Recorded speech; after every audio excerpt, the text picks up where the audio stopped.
Shalom amigos, continuando con nuestra meditación acerca de Kabbalah, matemática, la ciencia, la Torá. Habíamos hablado la semana anterior acerca de los números triangulares. Esto tiene una correlación con la evolución de la Kabbalah, también con sabios que fueron los responsables de las revelaciones que se realizaban en cada generación. Y habíamos dicho que Rabbi Ishak de Omel, él había propuesto la evolución de la Kabbalah a través de tres prominentes figuras. Una era Rabbi Moshe Cordovero en el siglo XVI, luego su sucesor, también a finales del siglo XVI, Rabbi Ishak Luria, el Arizal, y por último el Baal Shem Tov, el fundador de Hasidut, en el siglo XVIII. Esta evolución viene ya desde la época del monte Sinaí, incluso desde Adam Arishon, como habíamos dicho en su oportunidad, y mientras la parte revelada de la Torá fue disminuyendo en sus revelaciones a través de los siglos, sin embargo la traducción oculta, ella experimentó lo opuesto. Toda la doctrina de la Kabbalah, cuyos orígenes históricos no están definidos bien en el tiempo, cada vez se enfocaron de una manera más penetrante, más incisiva, y a través de las generaciones esto fue aumentando a través de determinadas personas, sabios de Israel, tzadikim, elegidos, que surgieron espontáneamente en el curso de la historia. Son almas que están dirigidas de lo alto para en cada época revelar lo que corresponde, lo que necesita la generación acerca del misterio divino, para mantener el balance de la existencia del mundo. Entonces habíamos dicho que la primera etapa fue desde el Zohar y terminó en Tzfat. El Zohar, escrito por Rabbi Shimon Bar Yochai, al finales del segundo templo, hace más o menos 1800 años, 1900 años, estuvo mucho tiempo oculto hasta que en el siglo XIV en España, Rabbi Moshe de León, él encontró los manuscritos y todas esas enseñanzas él las reveló y mostró que provenían del sabio talmúdico, el Taná Kadosh Rabbi Shimon Bar Yochai. Esas enseñanzas fueron reveladas a unos pocos en cada generación, aquellos que se consideraban aptos para continuar esa transmisión en forma pura, en forma correcta, eran rabinos, eran sabios que se ocupaban tanto de la Torá escrita como la Torá oral, tanto la Torá oculta como la Torá revelada. Y entonces en base al Mesirut Nefesh, a la entrega del alma que ellos dieron por la Torá, por el pueblo de Israel, por la tierra de Israel, allí donde se encuentren, tuvieron el mérito de recibir esas revelaciones. Hasta 1305, en que se publicó el Zohar, todo eso fue transmitido de boca en boca. Había otros sabios como Rabbi Abulafia, que eran transmisores orales de esta tradición, y así como la Torah oral fue escrita, la Mishnah, donde se sacan todas las halajot, fue escrita entre el siglo II y el siglo IV de la era común, empezando por el presidente del Sanedrín, el príncipe Rabbi Yehuda Anasí, tomó la iniciativa de escribir esa Torá oral que fue transmitida junto con la Torá escrita durante todas las generaciones desde que lo recibimos de Moshe en el monte Sinaí, porque el pueblo estaba en exilio, se había destruido el templo. En estas 3 semanas justamente recordamos esa época.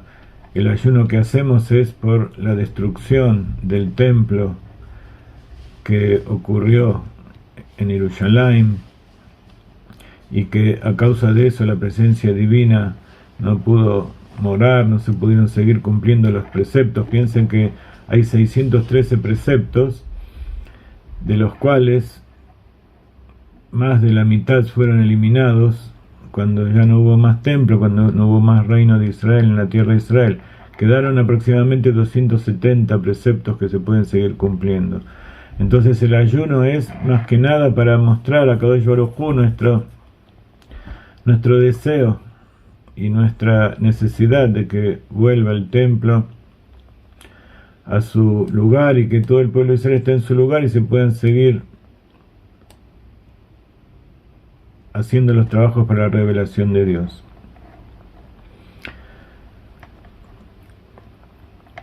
Entonces, durante los 250 años posteriores, muchos cabalistas trataron de explicar, poner revelaciones, poner un marco donde se pueden encontrar explicaciones a todo el simbolismo y a todas las explicaciones vagas que hay en el Zohar, y a través de asociaciones, pero hasta que no llegó Rabbi Moshe Cordovero ninguno tuvo éxito.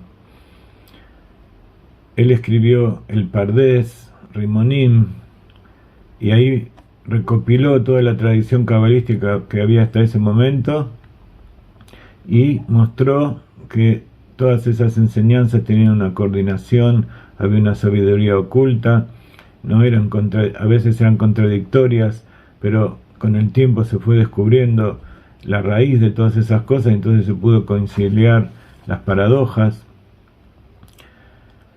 Y como habíamos dicho, el Ramak explica que toda la realidad existe, este mundo finito, limitado, a partir de la infinitud de Dios, a través de una sucesión evolutiva de fuerzas creativas que son llamadas Sefirot, en un nivel jerárquico, de mundos, niveles de energía, de canales, y eso se llama Ishtalshelut, triangulación. Y eso lo comparamos en matemática con números triangulares. Luego vamos a ver que también hay una asociación con el sistema de psicología hasídica, de acuerdo con la Torá, traída por el Baal Shem Tov, que está basada en Ajna'a, Abdalá, Amtaka, que también tiene estas asociaciones matemáticas y estas partes de la revelación de la Torá. Ajna'a quiere decir sometimiento.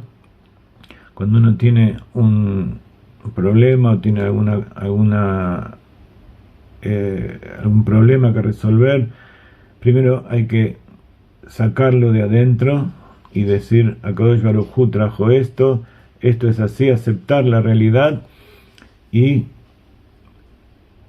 si es algo malo, sacarlo de la cabeza, eliminar aquello que nos molesta, porque si es algo que molesta, quiere decir que no es mío, es algo del Yetzer Hará, es algo del Sitra Achar del otro lado. Pero de todas maneras hay que resolverlo, con eliminarlo de mi pensamiento no me alcanza. Luego viene una segunda etapa que se llama Abdalá, que es separación.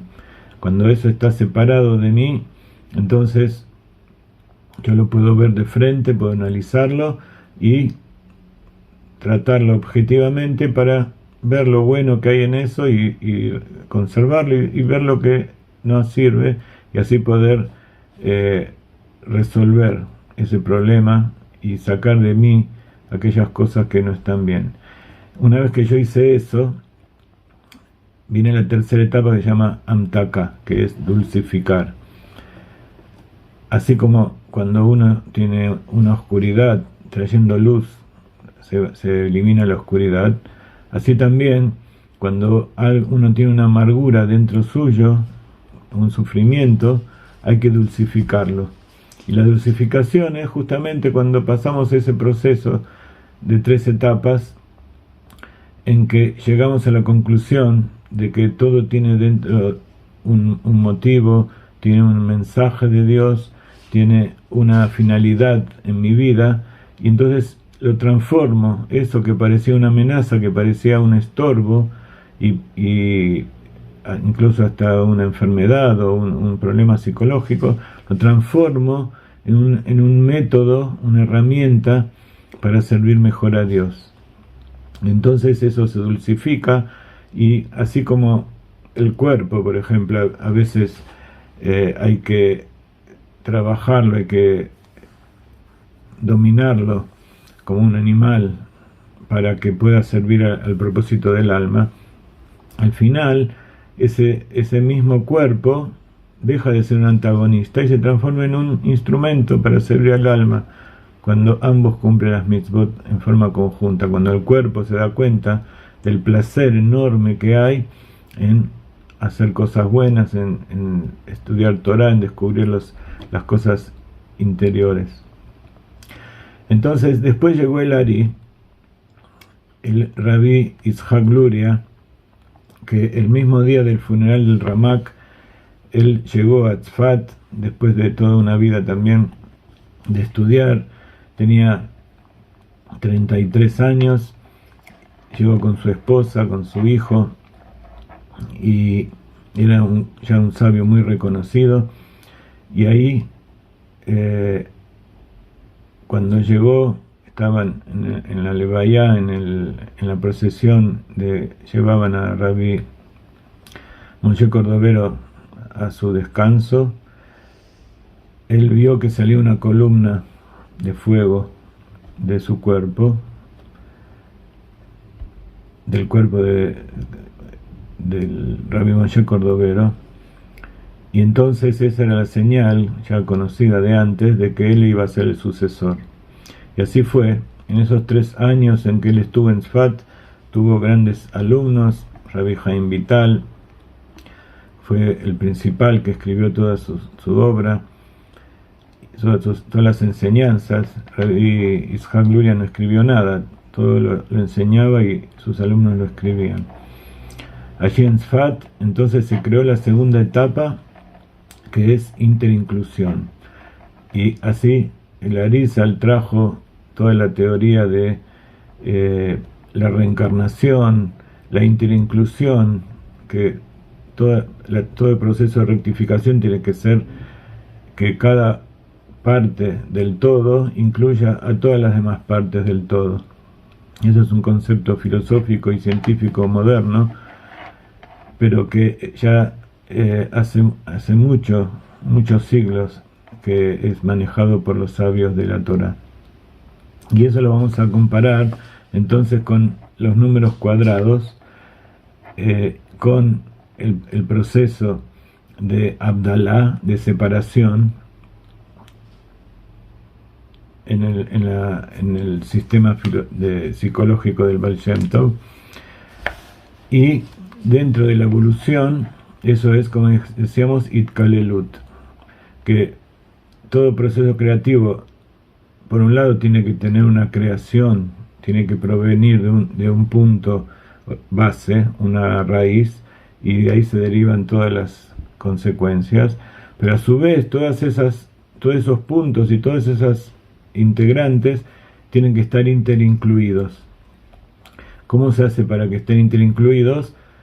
Matemáticamente multiplicando uno por el otro. Entonces, en la figura 2 se puede ver la fórmula, que es muy conocida, que el cuadrado de un número es n elevado a la potencia 2. Entonces 1 al cuadrado es 1, 2 al cuadrado es 4, 3 al cuadrado es 9, así todas las potencias de 2. Son, como decíamos, números figurativos, porque cada número tiene determinada forma. En este caso, un cuadrado.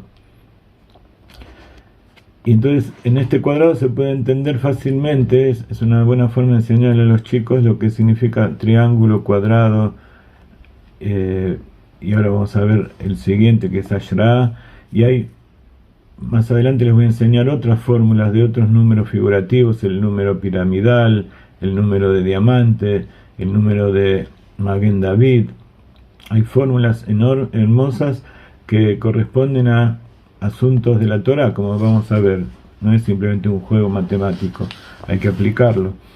Entonces, por un lado, esta itlapshut, que cada cosa se inviste dentro de la otra, se representa a través del cuadrado, y tiene una característica muy importante. Cada cuadrado de un número es la suma del triángulo del número anterior más el triángulo del número en cuestión.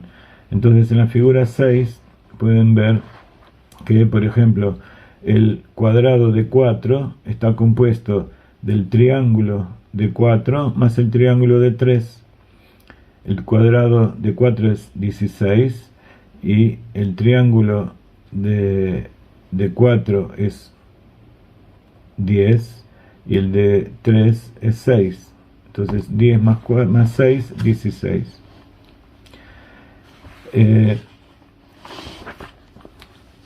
la figura 7 se puede ver esto en forma de números, como los triángulos de un número más el triángulo del número anterior es el cuadrado de ese número. Esto tiene muchas implicancias también en ciencia, lo vemos en la naturaleza, en la biología de las plantas, en la biología de los animales. Lo vamos a ver más adelante. Por ahora quiero mostrarles cómo esto se ve en la Torá. Y el primer cuadrado que encontramos es ni más ni menos que Bara Elohim. En la figura 12 ven que en el principio Dios creó los cielos y la tierra. Bereshit bara Elohim. Bara Elohim es la multiplicación de 17 por 17. 17 por 17, ustedes conocen ese número porque es el número que es llamado Tov. Moshe Rabbeinu, cuando nació, era llamado, su mamá le dijo Utov, Ukitov, y Tov es gematria 17. 17 al cuadrado es Bara Elohim, creó Elohim. Y después hay otro fenómeno muy muy interesante, que es acerca de la familia de Abraham, de Isaac y de Jacob. Si sumamos Abraham, Sará y Isaac, los tres protagonistas de la familia básica del pueblo de Israel, eso da 31 al cuadrado. Hagan la cuenta cuánto da, 31 por 31. Eso suma Abraham, Sará y Isaac. Luego hay algo verdaderamente sorprendente, que es que si sumamos los nombres de los tres patriarcas, Abraham, Isaac y Jacob, y sumamos los nombres de las cuatro matriarcas, Sará, Rivka, Rachel y Lea, y los nombres de las 12 tribus, eso da un cuadrado perfecto que es 4900. Y 4900 es ni más ni menos que la multiplicación de 70 por 70, que es el secreto.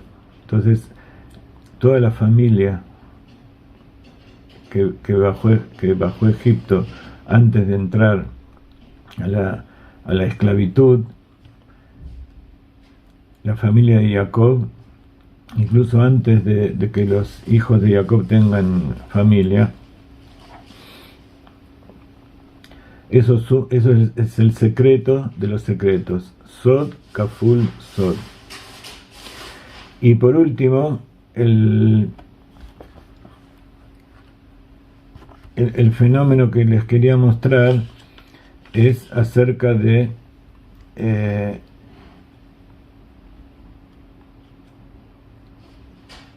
acerca de las concubinas, las esposas de Jacob, Bilhá y Zilpá, y sus dos hijos. Bilhá tuvo a Dan y Naftalí, como ven en la figura 8, y Zilpá a Gad y Asher. La suma de Bilhá, Dan y Naftalí es 36 al cuadrado, que es 666. La suma de Zilpá, Gad y Asher es 35, perdón, no 36 al cuadrado, sino que es el triángulo de 36. Acá vemos perfectamente cómo la suma de dos triángulos consecutivos da un cuadrado. Bilhá, Dan y Naftalí es el triángulo de 36, que es 666. Y Zilpá, Gad y Asher es el triángulo de 35, que es 630. Acuérdense, el triángulo es la suma de todos los números hasta el número en cuestión, desde el 1 al 36, desde el 1 al 35. Ambas sumas dan 1296. ¿Cuál es la que es 1296? Es 36 al cuadrado. Entonces, el cuadrado de 36 es la suma del triángulo de 36 más el triángulo de 35. ¿Y qué es 36? En Kabbalah es muchas cosas. Es doblemente Hay, Het Yud, es 18, es dos veces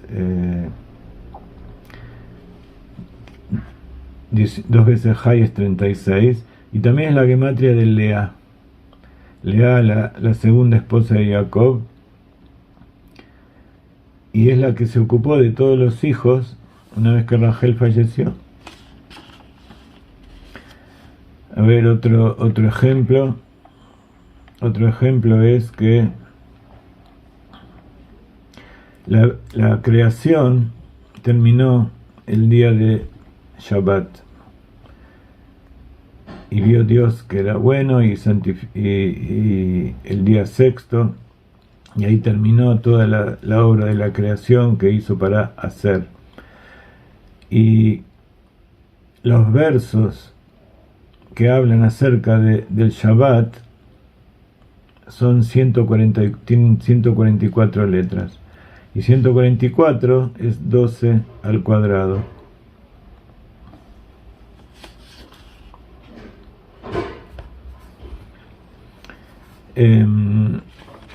No quiero pasar al siguiente tema, que son los números inspirativos, que, como ustedes se imaginarán, el número inspirativo es el cuadrado de ese número más el cuadrado del número anterior. Eso lo vamos a analizar la vez que viene.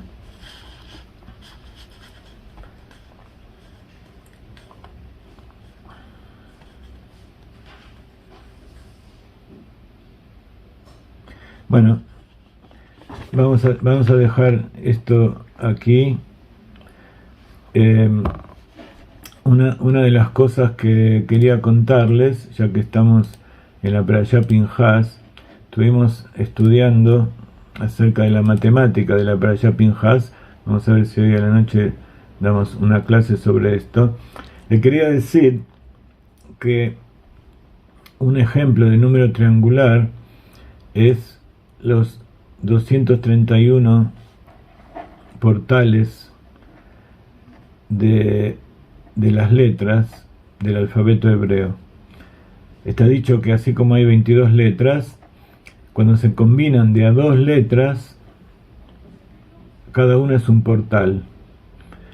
Es parte de la raíz de 3 letras que conforman la base del idioma de la lengua sagrada. Pero para formar estas 3 letras, primero tiene que haber grupos de 2. Y el Sefer Yetzirah habla justamente acerca de estos portales. ¿Por qué se llaman portales? Porque tienen 2 puertas. Pueden ir de atrás para adelante o de adelante para atrás, entrar y salir. Por ejemplo, la Aleph y la Bet es el portal Aleph Bet, pero también puede ser Bet Aleph. Entonces eso es un mismo portal. Aleph Bet y Bet Aleph se llama un portal. Entonces, si ustedes hacen la cuenta, ¿cuántas combinaciones puede haber entre las 22 letras? Van a ver que hay 462. Si ustedes lo dividen por 2, porque puede ser Aleph y Bet Aleph, entonces hay 231. 231 son los Ralá Sharei, que habla el Sefer Yetzirah, los 231 portales, y ese es el triángulo de 21. Todos los números sumados del 1 al 21. Y eso tiene que ver con el tema de la perashá de la semana. En 2 palabras se lo voy a decir para que vean un poquito la relación que hay con 231. En esta perashá de la semana se habla de 5 hijas de Tzlofhad, aquel que había pecado el día de Shabbat, que salió a cortar leña y fue castigado con la pena de muerte. Entonces, cuando se distribuyó la tierra de Israel entre todas las tribus, y dentro de las tribus todas las familias, este hombre Tzlofhad con sus 5 hijas no heredaron la tierra porque era solo para los hijos, para los varones. Entonces ellas fueron a Moshe Rabbeinu y le dijeron que no era justo que su padre no tenga herencia en la tierra, que su nombre se borre, porque no tuvo hijos. Entonces Moshe Rabbeinu consultó con HaKadosh Baruj Hu y le dijo: es verdad, merecen tener parte en la tierra de Israel, entonces ustedes van a heredar, siendo mujeres, su porción que le tocaba a su padre. Entonces vemos como ya desde el principio de la Torá, el pueblo de Israel, Dios, la Torá misma, respeta a las mujeres y les da su parte, y no solamente eso, sino que las pone por encima del hombre siempre. Hay 2 personajes en la Torá, en la historia del pueblo de Israel, que tuvieron hijas y que esas hijas heredaron la tierra de su padre. En este caso eran las hijas de Job, que tuvo 7 hijas, tuvo 3 hijas y 7 varones. Esas 3 hijas, a pesar de que incluso había 7 varones, también él les prometió que iban a tener parte, heredad en la tierra. Si ustedes suman Tzlofhad, se lo voy a decir oralmente, Tzadik Lamed Pei Het Dalet, y Job, que es el padre de estas chicas, eso está escrito en el libro de Job, así termina. Job es Aleph Yud Vav Bet. Ambos palabras suman 231. Y bueno, hay muchas otras cosas.